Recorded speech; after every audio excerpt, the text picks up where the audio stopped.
Yeah, ticked all the boxes. I think for any neutral that would have been, in attendance for the game this evening. I think for us, most important thing was getting the 3 points tonight.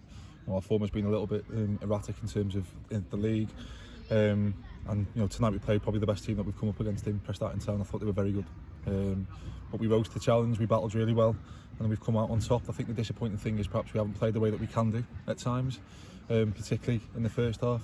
I think you've got to give Prestatyn credit for how well they played.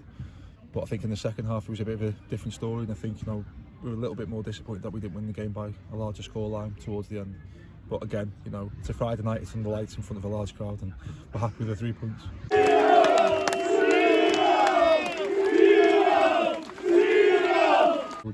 It is a special football ground. The atmosphere was fantastic tonight. There was lots of cheering and singing out, along the terraces, and I think the game made it a good advert for Tier 2 football as well in North Wales.